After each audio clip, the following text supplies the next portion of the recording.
We get a Jamar Chase eruption. Garrett Wilson gets 22 targets today. The rookie quarterbacks looked fantastic. We're going to dive into what we have had a chance to see so far from week 5 at a little bit of a different time, thanks to the delay here on Sunday night. This is Stealing Bananas. Let's do it.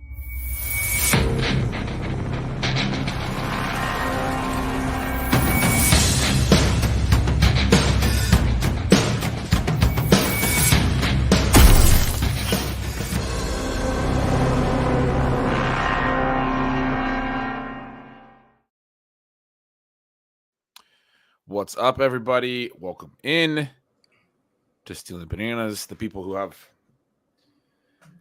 the alerts on, the notifications on for when we go live here, Sean, because we normally do this after Sunday Night Football. The weather delay tonight has meant that doing it after is just not going to be tenable. I got to write Stealing Signals tomorrow. You got stuff to do in the morning. It already gets pretty late on these evenings. So we're going to start now. The game is scheduled to start, I think, in about 20 minutes now. We'll chat through some of the key things that we saw from Sunday. Typically, during Sunday Night Football, you're still getting through some of the games.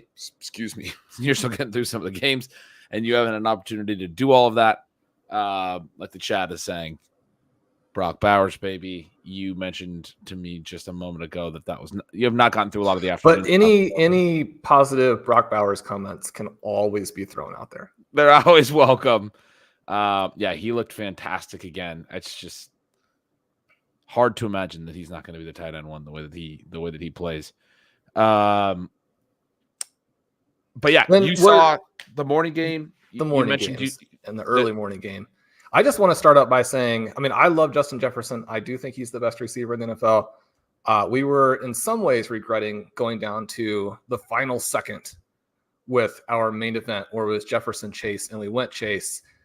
I do think now, granted, the matchup today, you got to go to London, then you got to play the Jets. But Sam Darnold looked kind of how we expected Sam Darnold to look today, which is like a non-viable starting quarterback. And Joe Burrow threw for almost 400 yards. I'm actually very happy that we have Jamar Chase.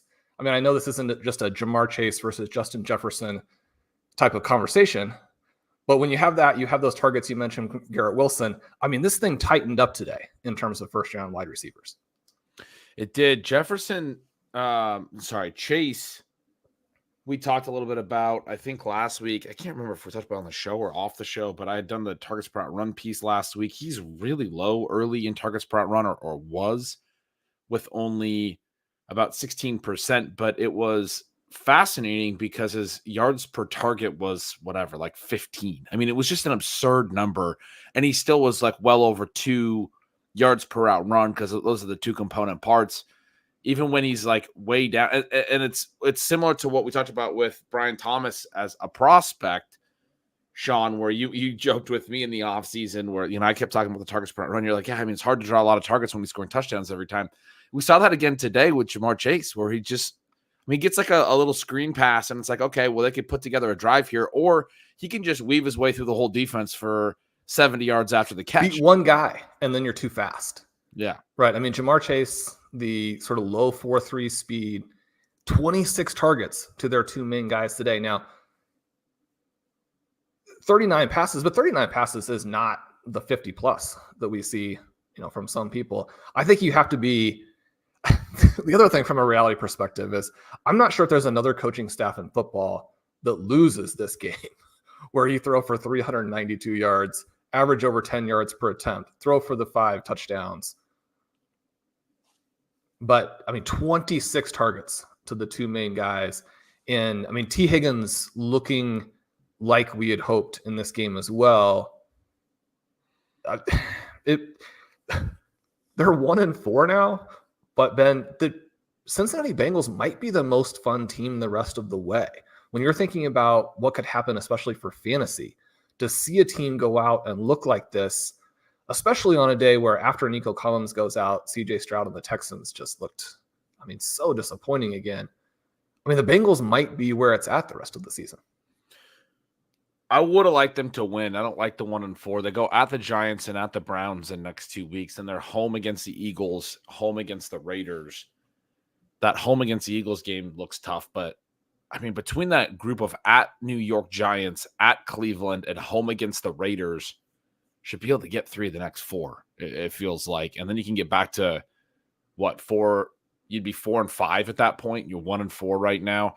I want them to be good enough that we don't start to get like a minor injury and then it's, oh, we're shutting that guy down and those types of things. I just think after the way last season ended, I mean, the Bengals and the coaching staff now, especially after just how badly managed the end of this game was, I think the coaching staff's on the hot seat, and I think you got to win. So I guess I wouldn't expect that, but I definitely understand where you're coming from on it. Ben, what's the narrative around how this game ended? Because it appeared that the Bengals are setting up for a 50-plus yard field goal, and you can run the ball, I guess, but Chase Brown wasn't really given any shot on those 3 runs. They set up in a way where you knew they were going to be runs, and you get the run stuff defense. But if you want to run it, set up like it's a real play and then give him the chance. Because until those 3 stuffs, he had looked fantastic, right? I mean, maybe he breaks it for the whole thing. But, I mean, you can miss the hold on kicks from a variety of distances. I do think there's more pressure when it's a game-winning kick from 50-plus. I mean, you have to get closer. Yeah, no, I mean, that was, I didn't see the narrative either. I tweeted a little bit today, but I didn't spend a lot of time on Twitter actually today. I felt the same way watching it myself, that it seemed like unnecessarily conservative. At the same time, to your point, I mean, I guess my response was that it was just a bad snap, bad hold, bad process. Like, I wasn't thinking there was more pressure on the longer distance. I was like, they messed it up, right? Like, I think Evan McPherson can make that kick. Now, they were way too confident that they could just bury a 53-yarder at the same time. Like, I don't think that's why the kick didn't go in. Is sort of, I think it's bad process, also bad outcome. I mean, you get OT. The only reason we got OT is because of like some rough stuff late in regulation. They had a pretty big lead. Burrow throws a pick late. I'm curious that you have it all on the coaching staff. I do think settling for that long field goal was bad. The Burrow pick was was that a slant that he kind of threw out in front of Chase? Is that right? It was an underneath route where Chase hadn't won on it. And I mean, a lot of those you got to release fast. It's a very quick play. Your receiver isn't going to necessarily win. We certainly saw a number of plays that were somewhat similar, a very different route, but a similar type of situation that costs the Jets the game. Now, at a certain point, the defense is going to be all over it if you're Aaron Rodgers and you're throwing back shoulder to cover guys like over and over and over again. This is a different type of route. The thing that Chase doesn't do particularly well is the physical type where you have that underneath play and the ball's going to get there at the same time as the defender. It was a Ricardo Lockett, Michael Butler, Seahawks, Patriots Super Bowl play, right? I can't, for some reason, I'm wondering if it was the same play. I was just I remember seeing that play today, and I'm like, that was the Bengals game, right? I'm doing the same thing. But that's what you're saying, right? The defender just beat him to the spot, right? Yeah. And I think at that point in the game, that's not the play that you want, where you could end up with an interception there. There were a lot of, they've been extremely effective. And, you're moving the ball down. You're trying to run the clock out. You're already into field goal range. Now, one of the issues there, one of the things that I think a number of teams needed to think about today as they were driving with a 3-point lead and they're trying to run the clock out, is that if you don't manage it correctly, then you're going to end up with a 6-point lead with the opponents having enough time to run that final possession, knowing that they need the touchdown and with the touchdown to win. And so driving with a 3-point lead can be difficult tactically, but teams do need to be more, you need to be more aggressive in thinking that we need to get more than a field goal. At the same time, when everything's working for you, this is not the play to run. Right. I didn't like the play call either, but I thought it was a poorly thrown pass as well. Yeah, that was, I mean, that game was tricky. Sort of the way that it played out at the end.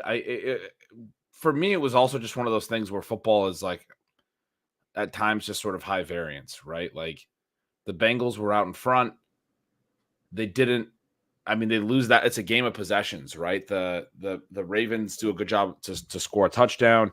They get that interception there, but the Bengals did have to do something on that drive. That pick came at the 33. It was 2nd and 15 because they had a false start. You know, the way that penalties can play in, right? And you wind up at a 2nd and 15. You're behind the sticks. You're going to probably have a long field goal there, which would have only made it a 6-point game, which would have put the Ravens in a situation to go for it on any 4th down.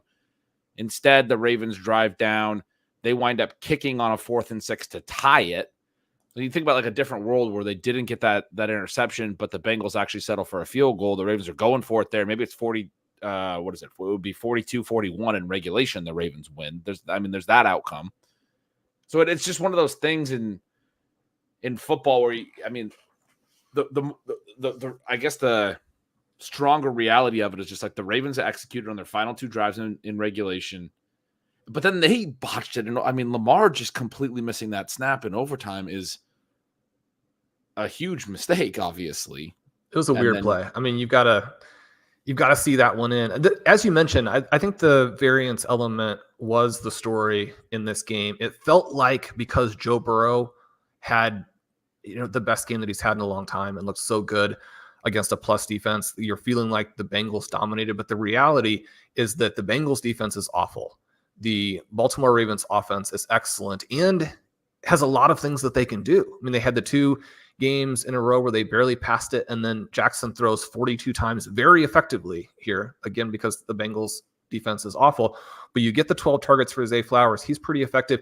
And the reason that it felt like the Bengals were dominating was because they had scored to end the half, and then they scored to start the second half, right? And so you have those back-to-back touchdowns that causes sort of a false spread in its own way. And the Bengals then immediately came back from that because they have the Bengals defense overmatched. So you're going to need to keep scoring. It's going to be alternating scores all the way through. And that's what it was. That's what I was just going to say. That's what it was. Like the Bengals scored before half and they scored in the second half.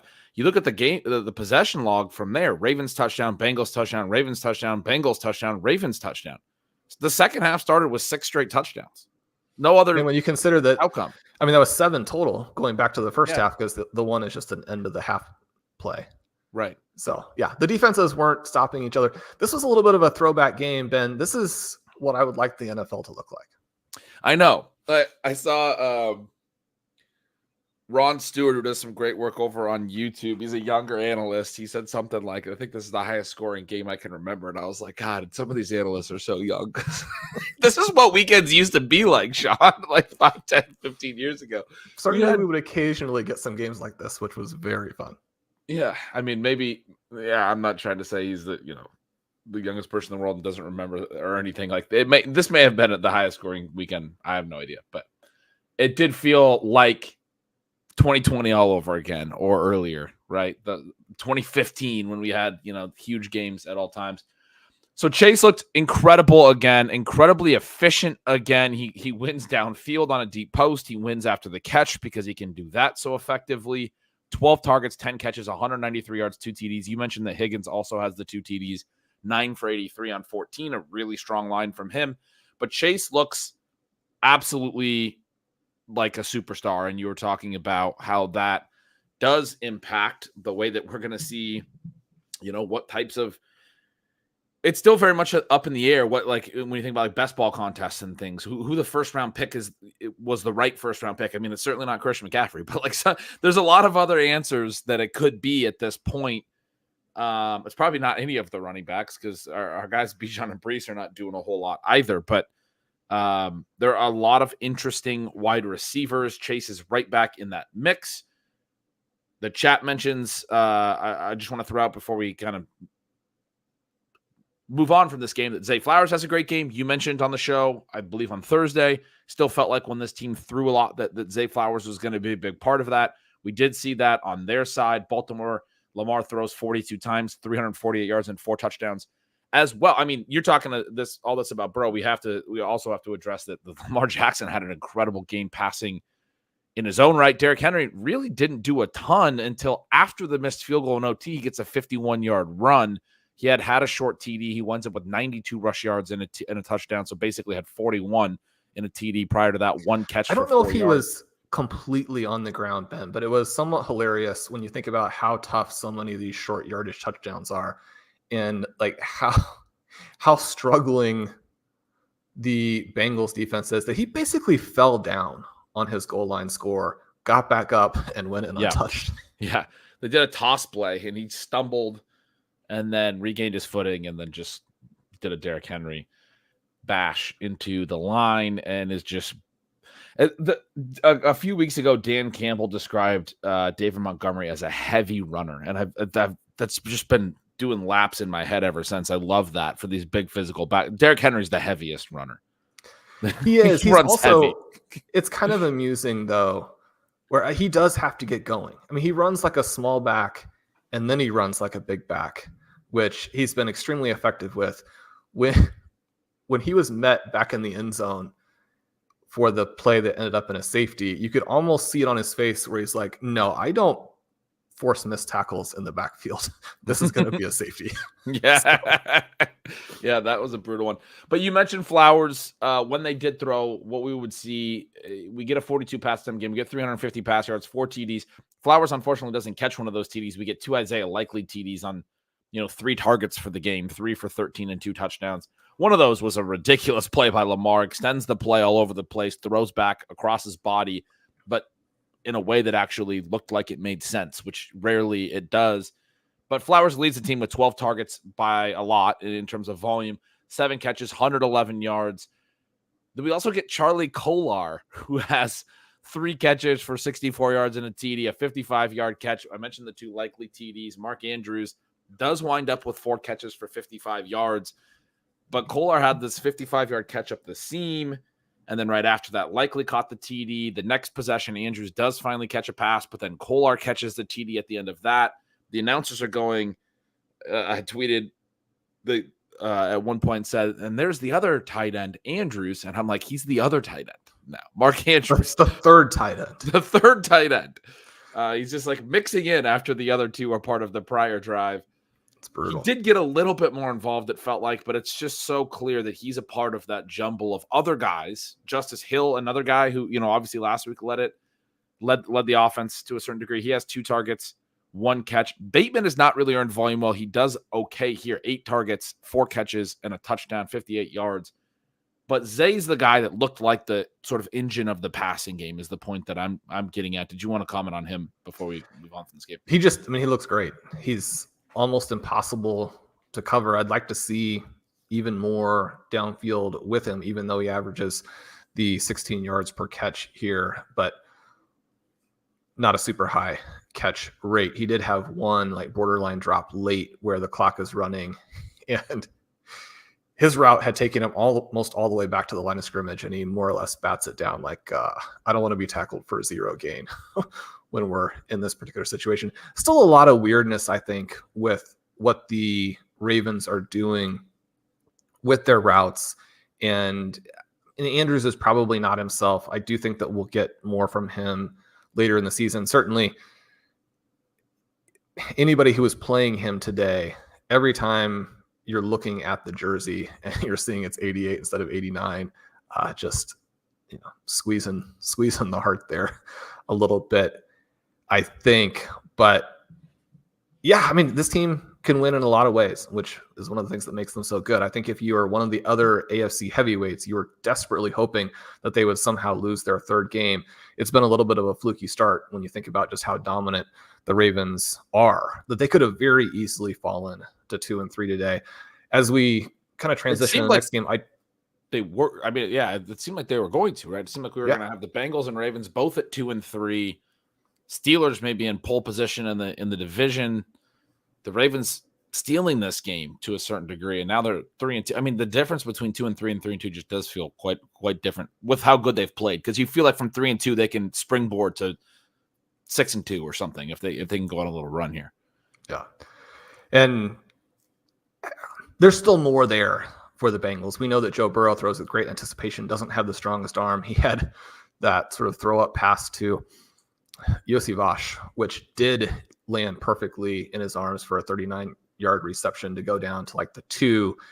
They had a play early where T. Higgins goes in motion and then off of the snap with his momentum wraps around and then is sprinting vertically, and he beats everybody by a ton. And Burrow basically, as soon as he gets the snap, throws it as far as he can. It's way underthrown. And Higgins comes back to it and has to go back kind of through the defender to get it, ends up dropping the pass, which Higgins actually looked really good attacking the ball today, something he has struggled with at times, certainly last year when he wasn't healthy, struggled with. You would have liked to have seen him catch that ball, but that's another one where even if he just doesn't drop it, it's a 47-yard gain. If Burrow's able to get the ball out in front, it's a long, long touchdown. The morning game, Sean, Jets and Vikings. Vikings end up winning it. The Jets almost have a shot late, despite for, I don't know, the first third of the game looking like they weren't interested in even playing offense. We did get something I wrote about it in my input volatility post over at Stealing Signals, that we might get essentially a Garrett Wilson eruption here, that it just sort of made sense from a narrative perspective because there's been so much discussion around the Devontae Adams trade, which I kind of feel like is still probably going to happen, and he's going to be a Jet. I don't think he's going to be a Raider, and it seems like the Jets are the most likely landing spot. There's some others. He's tweeted a cryptic thing of Edgar Allan Poe, and people thought it might be the Ravens. There's, the Steelers have certainly wanted to have him on their team, but it does seem like he's going to get traded based on all the conversation. And so my commentary on that was, you want to have a game like this from Garrett Wilson before that trade, and then you can, if you don't, you run the risk of sort of losing him mentally, as you transition into a different distribution, and Adams is there again with Rodgers. 22 targets today, though, was not what I expected. I think I said in the write-up that you might have like a 15 target game or something. That was like the lofty idea. 22 catches, 13 balls, 101 yards and a TD. Looked as good as he's looked all year as well. There was still some confusion at times downfield. There was a lot of confusion. Yeah, Rodgers seemed to want him to throttle down in zones down the field, and he's kind of running through. I think some of that, to me, feels like it's on him, where I get where Rodgers is at on some of those throws. Now, some of Rodgers' other throws today, talked about how good he's looked at times this year. Some of them were terrible. The late interception was really, really bad. He wanted a DPI on the pick at the end of the game. He's throwing to Mike Williams at that time. He just throws that way too far inside, and Stephon Gilmore just breaks off and intercepts it. There was his guys, how many reps has he had with Mike Williams? I mean, his guys do not know how to play that. The person who can play those plays is Devontae Adams, which is one of the reasons why they would want to bring him in. You can't constantly be throwing these passes that your teammates are still not set up to execute. And you were saying that you could understand how he'd be frustrated with Garrett Wilson on some of those plays. I think that is true, and I do think that there is something to it. At the same time, from Garrett Wilson's perspective, I mean, you could just almost see in his body language, just throw the pass to me the way that we practiced it, where I could still catch it. And it doesn't have to be into this open spot. It's I was going to be open where my route was taking me to. Just throw it there, right? And so some of those things, they're battling with. And then on top of that, as you mentioned, Aaron Rodgers threw a bunch of terrible passes. And it's just difficult to sustain drives when you're throwing a bunch of bad passes that are objectively bad, and then you're throwing a bunch of passes almost to kind of prove to your receivers that they're not in the spot that you want. When you throw those two things together, you're going to get a game like this where even though your defense had an extraordinary performance against Sam Darnold, you still lose. And this was a game, again, where it was very much out there for them. And the difference between 3-2 and 2-3 for them also absolutely massive. I mean, 22 targets, but Garrett Wilson only gets 101 yards. He had a nice job scoring that touchdown. He did a little bit more after the catch today, got the ball in some space. You can see everything that he brings. But again, 22 targets and only 101 yards. I think that part of it is still tough. It's exciting in terms, I think, of what it bodes, because I guess I would probably put it at less than 50% that they end up getting Devontae Adams. And so if that is the case, then I mean, you're going to have this type of volume, even though, again, with 54 passes, you get 10 to Lazard, you get 9 to Conklin.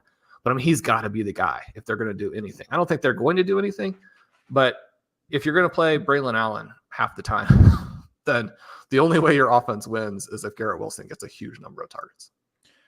Rodgers overshot him on one potential touchdown. The sequence where he caught the touchdown, he caught a pass out of the backfield, which I thought was pretty cool, in the green zone inside the 10, like a designed swing pass to him. And then the very next play, they went to him and he drew a defensive pass interference on a third down end zone route. And then he scored the next play. They decided to throw on 1st and goal from the 1, and that was more of an extended play. So he gets 3 targets inside the 10 in that sequence. Only 2 count because 1 went to a penalty that he drew. But yeah, a lot of the stuff downfield is tricky, man. There was the early, really early in the game, out pattern where Wilson's wide open. Rodgers just sails it high and wide. Like I said, he missed him on the long potential touchdown.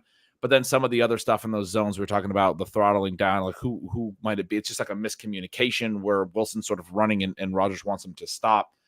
What I had in my wide open and falls down as he tries to stop, come back. Yeah. I mean, that's one where he's open if you just hit him with it. But it seemed like he was moving. If he doesn't fall down, he's not going to be. I mean, he's not going to catch that anyway because his momentum is going to take him beyond where that ball was. So, again, potentially. I had a different read on that entirely. I thought he was actually running himself into defenders on that play and needed to slow down. And Rodgers was throwing it into a spot that I thought he was like running his route too fast. I was like, why is he blowing through when he's open, blowing through an area where he is instead of kind of throttling down a little bit, not stopping because you don't know if the guy wants you to keep going, but you throttle down a little bit so you can pick up speed again if he leads you. But you're able to make that, like he's just sprinting and then he has to try to dive back and he slips. And I actually thought there was defenders kind of in front of him. It'd be interesting to see some other angles of that. But my big note on this from the team perspective, Sean, was that what's happened with the Jets this year so far, they're 1-4 now. This is a team that like had Super Bowl aspirations. We had a lot of conversations last year around this time about the Jets because Aaron Rodgers was out and they were just not taking it serious. They were going with Zach Wilson again, despite the fact that they looked like they had the best defense in the NFL. That defense went on to be fantastic. It looks like it has regressed this year. Sauce Gardner is not playing as well. He had a bunch of horrible plays in this game, drops an interception at one point, multiple penalties. They're openly talking about it on the broadcast that he doesn't well, look he gets like hurt. Player. And then prior to that. Right. Prior to that, they're just holding Justin Jefferson on every play. And it was nice to see the officials be like, one of the things the Patriots would always do, and again, some of the younger listeners may not have witnessed this, but they would just hold every receiver on every play and challenge the officials to continue to throw the flags. The officials continued to do it today, which I thought was a great sign for offensive football and for Justin Jefferson because they were all over him. The chat's reminding me that they're 2-3. I apologize. I said they're 1-4, but at the same time, they look worse. They did. I think they're 1-4 because they lost that game to the Broncos last year, but they look worse right now. The other part of it is like Rodgers doesn't look like you need him to look. He needs to look like an absolutely world beater to justify what they did last year, which is again, just play out a whole season with no intention of actually winning, despite the fact that you had an incredible defense. We talked about it all last year. They wasted a great defense, wasted a potential season where if you just get a mid-level quarterback in there, and we were talking, you need to cycle quarterbacks. You need to start right away in week 2, bringing in people off practice squads and the Josh Dobbs types and trying different things. And we talked through this all last year. I just went back to that today in my mind, watching this game where they were struggling so much on offense again. Their defense has regressed, which does happen. It's the offensive efficiency that tends to be stickier year over year. And they just wasted a year where it was very clear early on. They got the win in week 1, remember, last year after Rodgers' Achilles. They still beat the Bills. Xavier Gibson returned that punt return for a touchdown.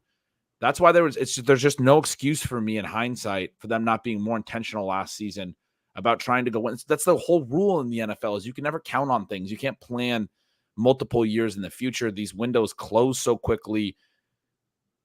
The Wilson stuff has been off, right? All of this. Breece Hall doesn't look as good as he did last year. I mean, can you imagine what they would have actually had the chance to do last year if they would have actually taken it seriously and tried to bring in a real quarterback? And I think what we're seeing this year is why why they should have done that. It's evidence that you can't just, oh yeah, well, we'll have a great defense again next year, and we'll have Breece Hall and Garrett Wilson next year. Oh yeah, and Aaron Rodgers is going to come back from the Achilles, and he's going to be the high level of what we want him to be. And I think he's failing to meet that standard as well. He's been good, and I thought he has looked strong at times, but today, like you said, he missed a lot of throws today. I mean, today it was bad again, and it was like, I mean, he's not one of the 5 or even 8 or maybe 10 best quarterbacks in the NFL right now, and that's an issue if your I thought he skill looked completely washed today. Yeah, that's what I wrote. He might just be too old at this point, and your young skill guys have regressed a little bit, it feels like, and your defense has regressed, and now you're just like. And then there are specific things that you're doing because it's Aaron Rodgers that I think make it tough on those young guys in a way that is not ideal for their development. You think about where we got today. Breece Hall, the 9 carries for 23 yards. He looked bad as a runner. Braylon Allen, the 5 for 13, also looked bad. I mean, it's not great that they both look bad. And one way or the other, you like for one of these guys to blow up. But the other thing is that this is the type of game where you have the 54 attempts, and there's the potential for a lot of underneath stuff where you're going to think, okay, Breece Hall's not running, but he is the second best receiving back in football behind Christian McCaffrey. He probably had 10 or 11 targets. He probably caught 8 or 9 and went for 75 to 100 receiving yards. Then you could tell from the way that they were set up, you could tell from the alignment that he was going to pass block on almost all of those plays. And this is a team, one of the things that's kind of cool, I mean, Blair Andrews, wrong read, you can see just how much the Vikings blitz. They're massively blitz heavy. Allen and Hall were being positioned to pick up the extra men that they did not have accounted for with the offensive linemen over and over and over. There's no adjustment from the coaching staff to get the right guys with the ball in their hands and able to make plays and to be able to adjust for what the defense is doing. I mean, this is one where the Vikings defense just made them look silly. They rushed for 2.6 yards per attempt. Aaron Rodgers averages less than 5 yards per passing attempt. And you can't just know every single play that Breece Hall and Braylon Allen are going to be picking up the rushers, right? You've made it so simple for the defense in terms of what you're going to do here. And you've not thrown the ball to Breece Hall, which, similar to the thing with Garrett Wilson, I mean, I think that you've got to get Breece Hall involved at this point, or he's going to check out, which is, I don't think he's going to check out, but you're going to knock the morale significantly. And that was one of the reasons that in the middle of our Thursday show, I sort of hijacked it and said, trade him for the Chiefs, because, why wouldn't you move a guy if you're in the process of destroying all of his value? You're eventually going to have one of these difficult contract negotiations with him where everybody is upset. Move him now for something. It's frustrating to see. On the other side, it was also a frustrating game, I think, for Justin Jefferson, who does get the 14 targets, but is held on a huge number of potentially big plays, only catches 6 of the 14.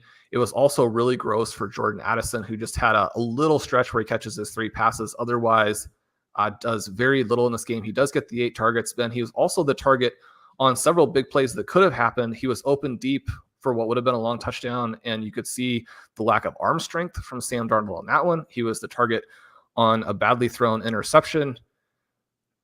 I guess anybody's going to have some bad games thrown in there. We've watched Patrick Mahomes play poorly. We've watched Joe Burrow play poorly. CJ Stroud, I think, has pretty consistently played poorly. But this was a game here where Sam Darnold just didn't look like an NFL starter, despite having all of these weapons around him. And it seemed like the game flipped pretty significantly when Aaron Jones went out. Yeah, I mean, losing him was big. I was going to note on the Wilson thing, I still wanted to finish a note there that the chat was talking about as well. You mentioned it, 101 yards on 22 targets. It was more or less the same like yards per target and yards per attempt that Rodgers had for the day. Universally, there weren't other players in the Jets passing game that were meaningfully better in that regard. And as you were just talking through that, how they need to get Allen involved and the running backs involved, what they were doing instead for a lot of this game was essentially coming to the line and be like, oh, I got a one-on-one with Allen Lazard. I'm going to go there and throw a back shoulder to him. 34 yards on 10 targets is about a yard per target, worse even than Wilson's number.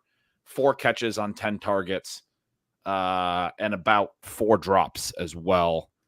That's the other part of it. You just get you're focusing on players that are not like Rodgers' whole thing is like, I'm gonna make sure to get the ball to Lazard because he does the things that I want him to do. I don't even think it's like, because he's my buddy. I think it's because he does them the way that he wants him to do. But Allen Lazard is not the talent, right? Like this is the issue. We've talked about it with a lot of different offenses and a lot of different situations where these teams, or in this case, the quarterback, who's sort of the de facto offensive coordinator, don't know where their talent is. Like we've talked about this a lot with Shane Waldron, for example, not emphasizing like Cole Kmet or emphasizing the players that are actually good in his offense. Instead, like in week 1, having Travis Homer out there because he used to coach Homer in Seattle. Now they've started to get Roshan Johnson more involved because Homer's on IR. And it's like, why did it take Travis Homer going on IR for you to realize that Roshan Johnson had more upside as a player? But when you only have, as soon as Caleb Williams plays, started looking decent today, they were like, oh, now it's time to unleash Gerald Everett. So yeah, and if you only have 60 plays in a game, you can't throw 10 targets to Allen Lazard. You just can't do it. This is what happens. He's had some decent games. This is what happens. You get into a game, you lose by 6 because they almost got in his second touchdown. Ben, you're talking about a guy who scores a touchdown every game and almost got 2 in this one. How that was a nice play on the TD, and I'm like on that one. I'm fine with that target. I have an issue with the ones in open play where it's like it's the clear first read. That was more of an extended play. He sees him in the back of the end zone, puts it up there, lets his big athletic guy go up and get a ball. And Lazard's a good player, like from those perspectives. He's somebody that all the way back when he was a prospect, Sean, I remember definitely talked about on the show, told me to keep an eye on basically pre-draft. I had him all those W leagues, and everybody was like, I don't know why. How many plays for Iowa State? And he's not going to get drafted early. Yeah, but he's made a career for himself for a guy who was a day 3 pick. And yet you can't be, on 2nd and 10 going to a hot route to Allen Lazard in one-on-one coverage so he can drop another pass. I mean, it's just not the move. But you claim Malachi Corley was behind these guys as they were leading up to this game, which is a bummer in a variety of ways. There are also a lot of plays. And again, I'm watching this as someone who really wants Breece Hall to score. But when they would let him leak out of the backfield, he'd be standing there open, not gesturing, but you could just see on his face. He's like, if you throw it to me, I'll go evade 2 or 3 tackles and run for 70 yards. And Aaron Rodgers is like, there's a tight end 2 yards further down the field than you. I'm going to get that one. So it was frustrating. What were your notes on the Vikings? Because I'm looking at my notes for this game, and they're all a bunch of Rodgers and Wilson stuff. I don't have a ton of Vikings. I think that Aaron Jones' point is a good one. That was a bummer to see when he went out, and that did seem like an issue. Although Ty Chandler had some plays, I'm showing a long of 5 yards on his rushing. Didn't he have a toss play for like 40? Did he not? I don't remember that. Called back. His biggest play did get called back, I think. Okay, it got called back. Jefferson, 6 for 92 on 14 targets. You mentioned that Darnold struggled in this one. Addison only has 3 catches on 8 targets. Both sides struggled, and both sides were not throwing a lot. This was a slow game. I'm actually surprised Rodgers ended up with 54 pass attempts. I think most of that must have happened in the fourth quarter when I go dig into it later. I had some notes early in the game that both of these teams were basically running the play clock all the way down and taking this as slowly as they possibly could, which the Jets always kind of do, but the Vikings also seem to be playing very deliberately and kind of slowly at times. Anyway, I mean, neither side was very efficient offensively. This was a game where I was hoping for some Nick Mullins, and it was a game where I was thinking J.J. McCarthy is going to be the starter next year. Now, again, I said it as I was transitioning there. Everybody has a bad game, but Sam Darnold just didn't look like he has NFL arm talent in this game, which is not what I thought was going to be the problem with him. But he did have Addison open very consistently and couldn't make those throws. Someone else, Ben, who is not an NFL talent,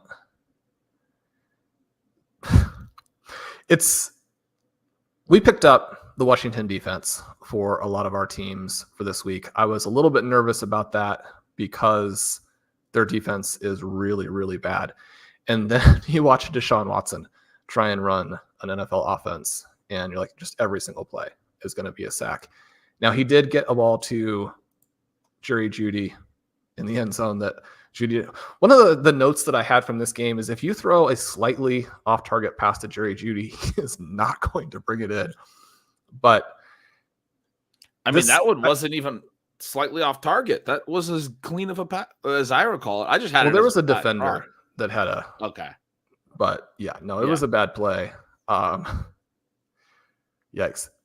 And the other note I wrote there, because we like Jeudy, was when your offense doesn't give you a lot of opportunities, you need to make them count, because that's like you said. I mean, Watson's taking all these sacks. He's not getting the ball out.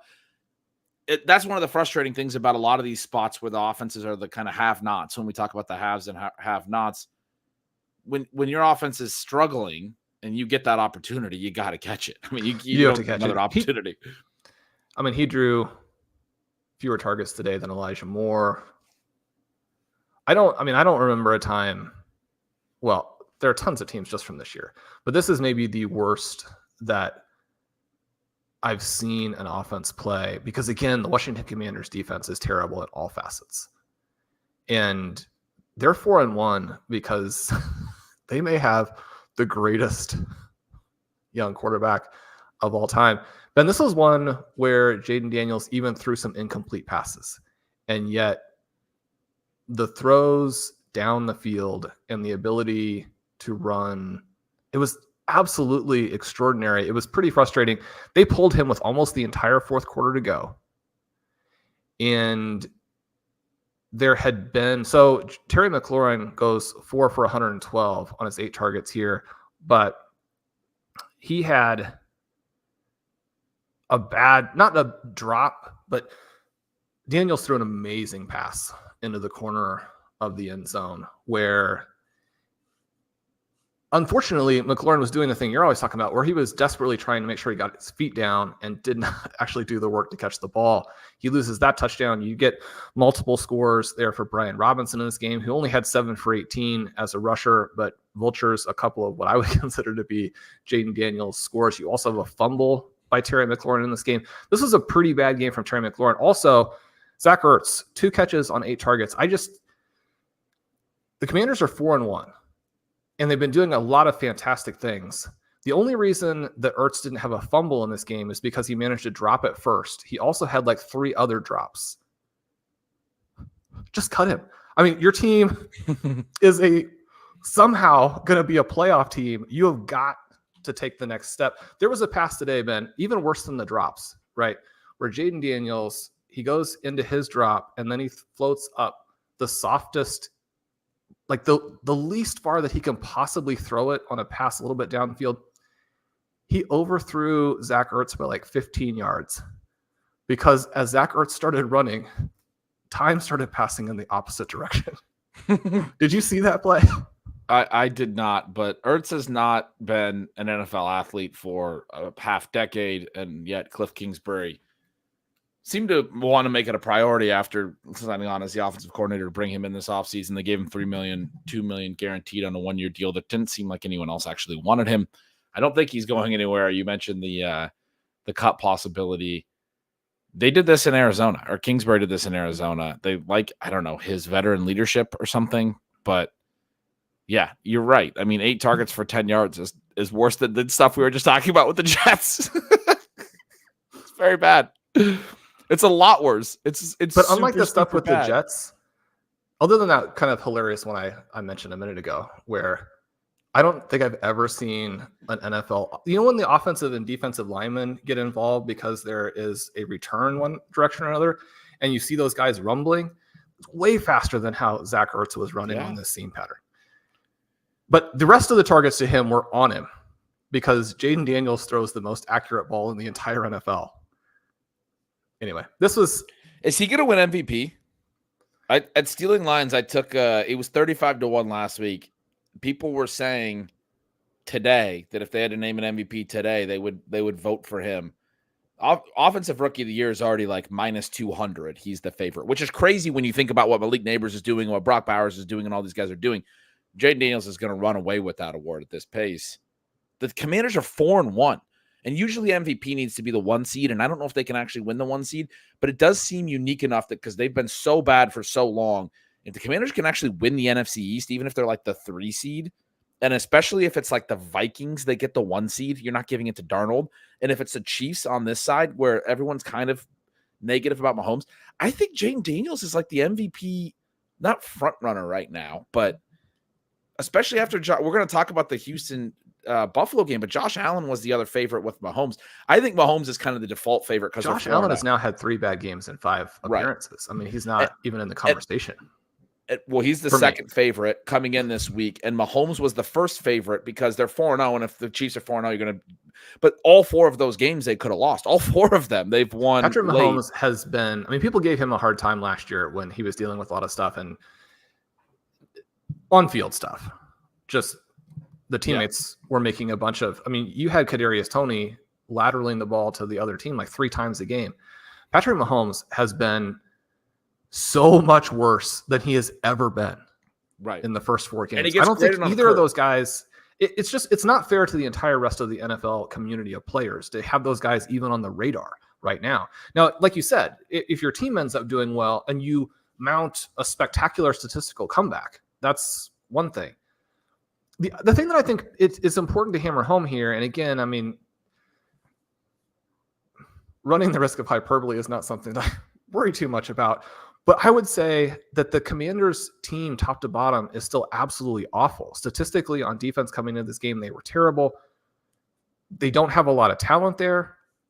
But also if you look at the offense, the Commanders are not talented at all on offense outside of Jayden Daniels. Now they have some guys who have been unlocked a little bit and are very happy to be able to play with him. It's been great to see some of the things that Terry McLaurin can do, but they don't have a second receiver. They don't have a tight end. Brian Robinson has looked pretty good. He didn't today. I don't think he was healthy. Austin Eckler did some decent things. You can certainly argue that the 1-2-3 punch, Jeremy McNichols gets another touchdown today, that's a very solid running back group, but it's not a difference-making running back group. Partly what's happened so far with the Commanders is schedule related. Certainly to be an MVP candidate, you're going to have to impress against the Cowboys and Eagles, and you're going to have to win that division. But as you say, I mean, it's wide open for them to win and for him to do that. And nothing that we've seen so far. I mean, if anything in this game today where he was 14 for 25, he was as accurate and maybe more impressive with downfield passes than he'd even been to this point where he'd been extremely impressive. Yeah, just to kind of you mentioned that it's almost a disservice to have Mahomes and Allen as the top guys, and that was part of the thought process I was mentioning over at Stealing Lions. And I talked with Dalton a lot this week. He took 2 NFC long shot QBs. Last week, I took 2 as well. Longer shots because Mahomes and Allen are the top 2 favorites, and then it's Lamar and Stroud. It's all the AFC quarterbacks, and it does kind of feel like whoever wins the NFC is actually going to have a shot to win this, especially if it is Mahomes and the Chiefs that win the AFC. You know, Lamar could win it, but again, they're 3-2. They were almost 2-3 today, right? Like the traditionally the team success goes a long way in the MVP stuff. I think Daniels is an interesting. Is it going to be Jared Goff because he caught the touchdown pass last week? Yeah, that little additional wrinkle on the resume. Well, your guy Jordan Love is one of the ones Dalton took, and I think that's a good call too. He's only played a couple games, so he's 40-1 right now. But you can get him, and if the Packers go on to catch the Vikings and win the NFC North and potentially be in the hunt for the number 1 seed in the NFC, which they have the potential to do. Now, did they? I can't remember the result. They won today. Yeah. They won at the Rams there. They're up to 3-2. Anyway, I just think, because I jumped into that because you said he's the most accurate passer in the NFL. And as I wrote up the case for him actually being able to compete in the MVP race, like I do think people, the narratives and things that people talk about, people do care about the idea of most valuable player. Last year, Purdy got a lot of negativity, even though his numbers were great because he was a product of the system. The Commanders are 4-1 right now entirely because of Jayden Daniels. They have a bad defense. You talked about Brian Robinson, and he's dramatically helped the run game. And then, like, who's he throwing to? Like, he's throwing to Zach Ertz and Olamide Zaccheaus, and he's putting up ridiculous passing numbers. He ran for 80 more yards today. He took off on a scramble and had a 35-yard run at one point. He's averaging, coming into this week, he was averaging more than 50 yards per game rushing and a TD per game because he had 4 rushing TDs. He didn't get one today, so he's slightly below. He's at 0.8 TDs per game rushing. And at the same time was leading the NFL in accuracy and completion percentage and had all of these big passing numbers too. He looks like and we've talked about this for a couple weeks now, Sean, but the platonic ideal of a quarterback in the modern NFL. We've talked about like these mobile quarterbacks that can actually throw and what that can mean to stress defenses. He might be the best player in the NFL already. I mean, I know that's absurd, well, but the other thing that was just on display throughout today too is just like how fast he gets rid of the ball. I mean, he does everything extraordinarily well. The touchdown pass to De'Ami Brown is going to be, you're not going to see better passes than that. And then maybe that one that McLaurin didn't haul in was even better. It just, the deep passing it's been crazy. To your point about the time to throw, because it's time to throw and it's the accuracy. Next Gen Stats has the time to throw. When I was writing it up for Stealing Signals last week, he's 5th in the league in time to throw. Part of that is the offense. They're trying to get out quick passes. But then they also have a completion percentage over expectation metric, which looks at short passing and those types of things have high expectation, right? Now we know he has this really high completion percentage, so it won't surprise you to learn that his is very high. It's like plus 10% over his expectation. The other 4 quarterbacks this is going into last week, that were faster than him, none of them were better than 0.1%, plus 0.1% completion percentage over expectation, which is a result of them having these really high expectations. It was Darnold, Baker, I want to say Rodgers, can't remember who the others were, but 3 of them were like negative 4% completion percentage or worse because you're throwing so quick and you're throwing short, which gives these high expectations. It's hard to be plus 8 or plus 10% above expectation on quick release passes. This is my point. And yet he was doing that. He was raw behind only Purdy by like a small amount in completion percentage over expectation. And Purdy's time to throw was like a full second longer. Like he's spending a little bit more time to pick out the throws and maybe taking some sacks and things which don't go into completion percentage over expectation. And Purdy's playing great football too. It's just crazy. You look at all the numbers and you're like, there's no quarterback playing right now like him before you even think of the rushing. And then he's doing all the 80 more rush yards today. His rush yards per game went up. It was crazy too watching him rush because he actually had a bunch of 0 rushes where there wasn't anything there and he didn't try and force it. And so, hopefully that keeps up where he's not taking hits. But then when there is something, he eats up the yardage so fast. Whereas some of the guys, when they scramble, obviously they're not that level of athlete and they've got like 30 yards to run and they like really churn the arms and they get like 12. But the thing with the release today, it's not so much even that he's getting the ball out quickly, although he is. And a lot of that is the design. But there was one where I believe I don't think it was any kind of a designed play, but he was flushed left. And so then as you're trying to orient your body back to the field, you run into that risk of if you hold on to things too long or you misjudge the rushers who are coming at you hard and know that they have a chance for a strip in that situation, then you open yourself up to the big turnover, which we saw from even some of the best quarterbacks today. He's flush left. He sees a guy and the ball was out once he saw that player before you could even believe that he had decided. The ability to decide and the ball is gone and it's on a rope and it's accurate. I mean, these are the things that his college numbers from last season suggested. It's the thing that his freshman numbers when he was at Arizona State, where he had this crazy touchdown to interception ratio, even though he's playing for Herm Edwards.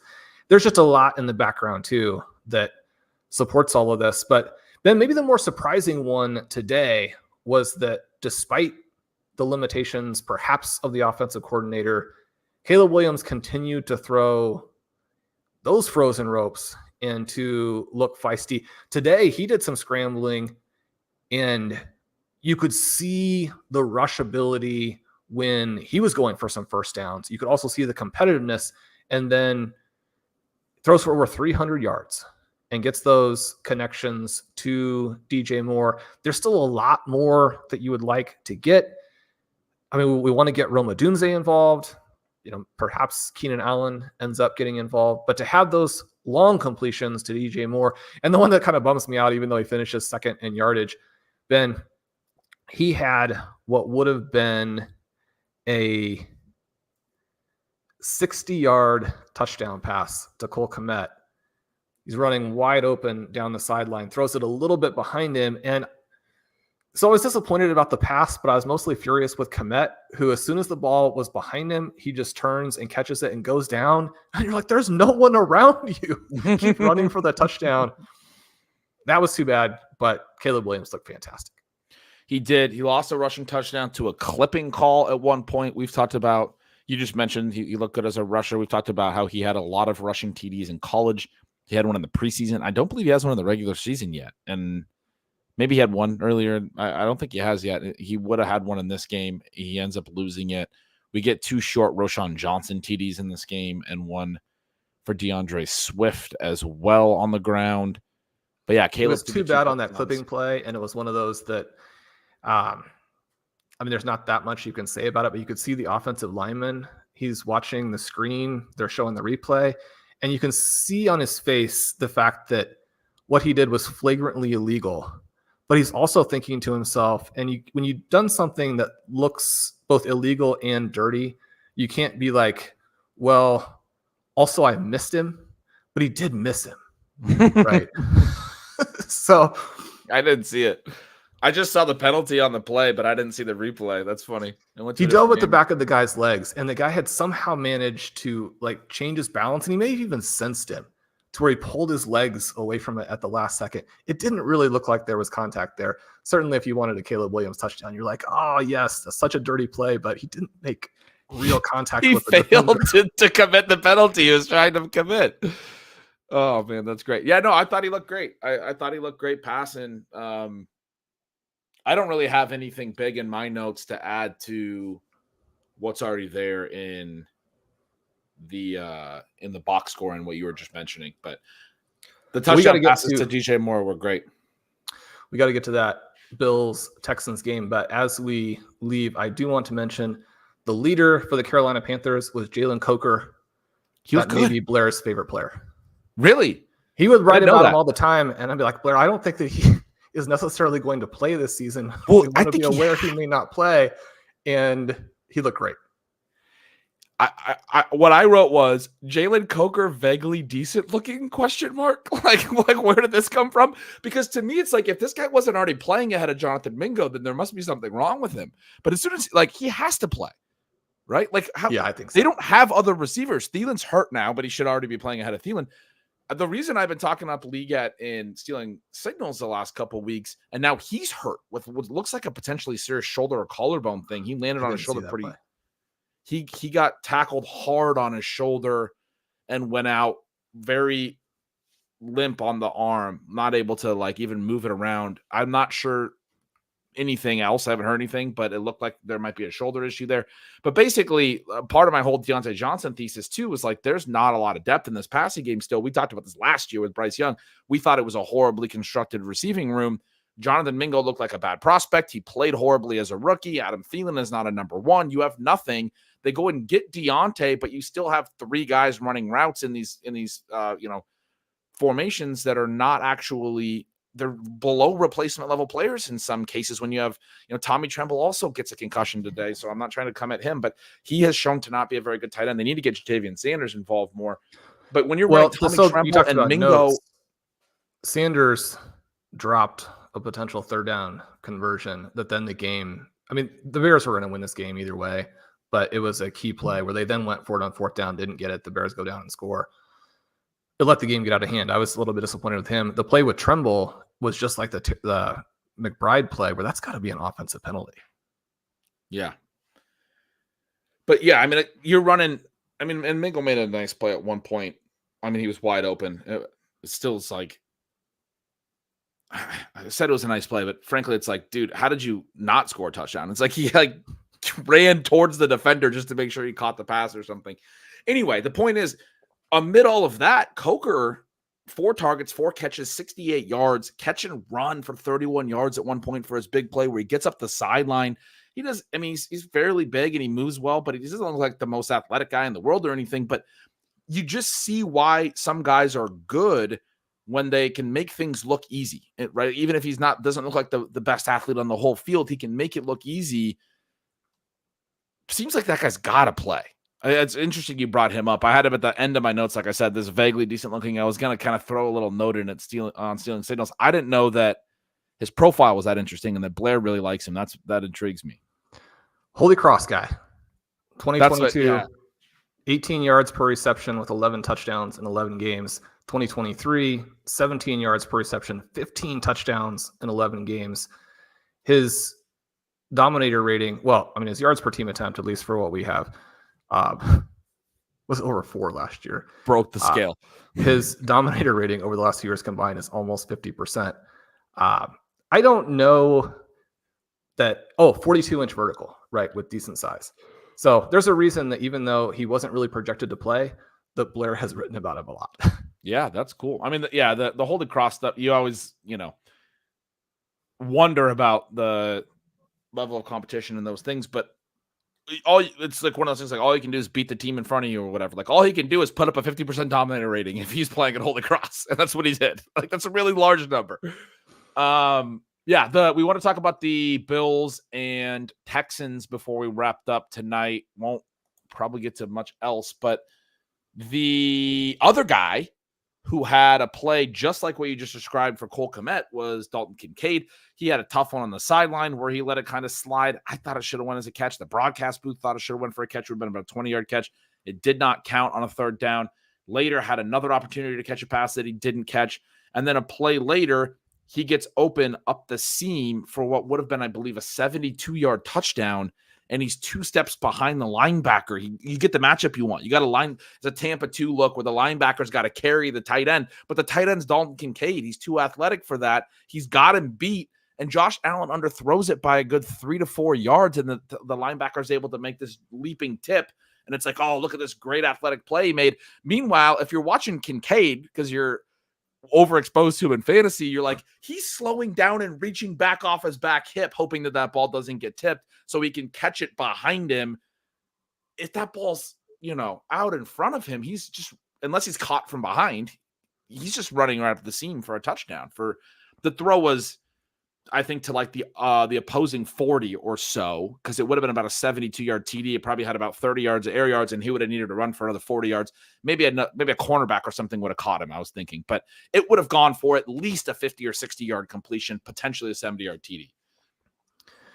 In the battle between Stephon Diggs and Josh Allen, we ended up with the tiniest of all possible victories for Stephon Diggs, who was certainly not dynamic after Nico Collins leaves this game, but he's going to be looking at his 6 for 82 and Josh Allen's 9 for 30. And you get the team victory and be like, well, they've been absolutely, to Kincaid, they've been absolutely infuriating. And this has been a little bit of a trend here where, again, like you say, you have the 3 straight plays where the first one, an amazing catch that doesn't count. The second one, a flat out drop. And then the third one, a 70+ yard touchdown. I don't miss him by that much. This should have been a game where Kincaid scored like 25 fantasy points. And especially within the context of like the rest of these guys, I mean, they basically don't get open. The Mac Hollins thing is tricky for me, where he had a play sort of late in the game where he's vaguely open. Josh Allen throws more like a Hail Mary to him, but the defender doesn't find the ball, but then Mac Hollins doesn't go and make a catch or fight for it or anything. You're getting absolutely nothing. I mean, when like, it goes incomplete, but all you got to do is like run through the defender and it's a clear DPI, but the receiver just gives up on the play. Like what? Have you ever watched football? Have you watched film? Do you know what sport you're playing? Well, I would say that Mac Hollins is a lot more athletic and better as a receiver than disappointing play. He catches, you go down the line. Keon Coleman, right, makes a fantastic 49-yard touchdown, but that's the only catch he makes of 5 targets. He's 1 for 5, 2 for 6 for Kincaid. We just detailed the 3 straight near misses. Mac Hollins, 2 for 6. MVS 0 for 3, Curtis Samuel 1 for 4. I mean, the 9 for 30, and if you don't include the passes to the backs, it's even much worse than that. 9 for 30 was Josh Allen. 9 completions, 30 pass attempts. Really poor completion percentage. It just, yeah, it wasn't good. And the fact of the matter is that CJ Stroud played so poorly. Again, like his numbers superficially look good because there was a 67-yard touchdown to Nico Collins. But if you watch this game, he played very poorly. His guys didn't get open. Where is Tank Dell? And Tank Dell may not be very close to 100% either, right? You've got to give some leeway for players who are returning from injury. You got to get back in the rhythm in addition to recovering from injury. But, they're running on 3rd and 8. They're running on 1st down. You look at the total split here, and it doesn't look that egregious run to pass, but there were so many tactical situations within the game where you're like, you have to allow your quarterback to get into the right situation. And if you want to run off of that, you can. You don't, even though Josh Allen played this game, you don't have like the 85 Bears defense. You don't have Barry Sanders at running back. Stop playing like you do. Let CJ Stroud go out and do the things that he can do, even if Stephon Diggs and Tank Dell are not really getting it done. And the frustrating thing with all the run stuff you were just talking about is the Texans are now 4-1. You get kind of the inverse of what we're talking about with the Bengals, where they might be the most fun team going forward because they're going to be desperate. The Texans are getting the wrong type of feedback right now. They're getting reinforcement that they can pull out these close games. Teams believe their own nonsense, right? They believe that they're just better than that. That's why they keep finding ways to win 3-point games, despite the fact that we have years and years and years of evidence that show that one-score games are largely variance. You can string a lot of one-score games together. The issue is when you're a team as good as the Texans, you need to be trying to beat teams by multiple scores whenever possible so that you don't get put in these situations. Yeah, in a home game against an opposing quarterback who went 9 for 30, you had to kick a 59-yard field goal on the final play to win. How is that even possible? And as you said, if you take the running backs, as you said, I was doing some math, they caught 3 of 5 targets. So we take those out, 6 for 25 to non-running backs in this game for Josh Allen. That's a 24% completion percentage to non-running backs. That's not good. The Stroud stuff was disappointing. I did want to comment on his interception. It looked horrible on the broadcast. He basically hit the guy in the chest. They showed the replay, and I thought it was a pretty sweet defensive play, and it was an example of some of the stuff that the defenses are doing that we've talked about a little bit on the show, Sean, where you had one guy running sort of in the middle of the field, moving toward from the middle to the right part of the field. And this linebacker was guarding that player with his back to Stroud. There's also a route coming from the left into that space in the middle of the field. It's an in-breaking route that Stroud ends up throwing it to. The reason I thought this was such a sweet play out from a defense perspective is that they're clearly understanding what the offense is seeing, what the quarterback is seeing. He's seeing this defender's back to him, and he's going to be, and he knows where that route's going because the quarterback knows the play, right? And he's going to follow that guy out of this space, and I'm going to throw to the vacated space to the other guy that's coming into that space, which is what a lot of the route combinations in football attempt to do. One guy runs through a zone, pulls defenders out of there, another guy comes into that zone. Except that Bills defender who had his back turned basically just intentionally peeled off that route and undercut the other route that was trailing it. They showed a great replay where he just sees the other guy coming this way. I don't know if it was part of the play design or not, but he looks right at this receiver coming this way, even though his back's turned to the receiver that's on this side that he should be trailing. And he just peels out, turns around, and is right there to catch the ball like it's right to him. It looks really bad from Stroud's perspective until you realize that when he threw that pass, the defender had his back to him, and the defender was basically just peeling off to undercut a route because this guy's open, and you understand the play design, you understand what the quarterback's seeing, and you understand that that's where the ball's going to go right now. I don't know. Again, I don't know if that's intentionally what he's taught to do or if it was just an instinctual play, but either way, I don't put that on Stroud as much as it's what defenses are doing really well right now that's making the game very difficult because quarterbacks are taught to see the man coverage, back is turned, that guy's going to clear out. I know my guy's going to run him out. but then he just does something that no defender should be doing or ever does do, and just leaves the one guy to go undercut the other guy, which we see a lot of. We see these like DBs just leaving one route to go undercut another route, and you're leaving like somebody wide open, but you're doing it basically to create chaos and havoc. And we've talked about how these defenses are rotating so much. They're not following rules. We've been talking about it since last summer, right? The play callers series over at The Athletic that we thought was so fascinating. One of the big things they were talking about is, having the this and that defensive schemes and covering space and no longer following rules. And Sean McVay, and that we talked about a ton, said he likes when defenses do everything right, and then they can beat that, right? If you play a cover 2 by the book, I know how to draw up a design to beat that. But if you're showing me man and then just leaving and going, and like, when do you throw? You have to throw with anticipation at the NFL level. You have to throw to a space that's going to be open. But if a guy just turns his back and pivots around and he's just baiting you, basically. I mean, I thought it was a pretty cool defensive play, actually, that Stroud ends up looking really stupid, but there should have been a window there by all accounts. Yeah, that's a cool description. I'm glad that you had all of those notes for us. I was thinking as you were going through that the flip side of it is that maybe the bigger miss is one where, and this wasn't one where I think it would have gone for a long touchdown, even though I do believe Diggs was behind the coverage, but ends up throwing it through the levels of the defense. It was on a line instead of floated, and the guy who's in the line there knocks the ball down where Diggs had the coverage beaten. And so you've got to show that touch that I think Stroud has demonstrated so often throughout his NFL career to this point.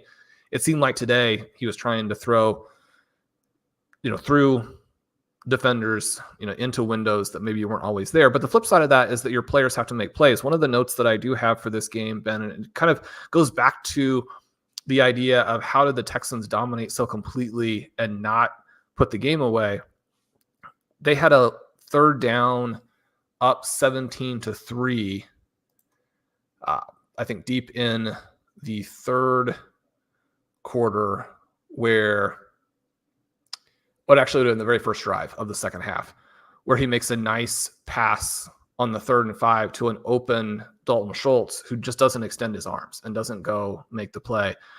It's one where I can understand how you'd be a little bit gun shy if you thought there was a defender there who just in this case wasn't there, but you've got to go make that play. Now, the nice thing I think for Schultz is that he made a wonderful play with 12 minutes to go to really supercharge one of their drives. So great to see him come back after short arming a play. Doesn't really end up with any type of meaningful fantasy line, but frankly, 4 for 38 gets you some points at the tight end position right now, which people are generally happy to have anything that their tight end will give them.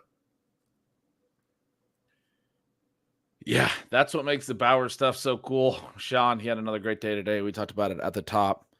We got a fun game from Tucker Kraft. That's one you haven't had a chance to view yet either. A lot of other fun notes that we basically won't be able to jump into today, but there is a lot from today.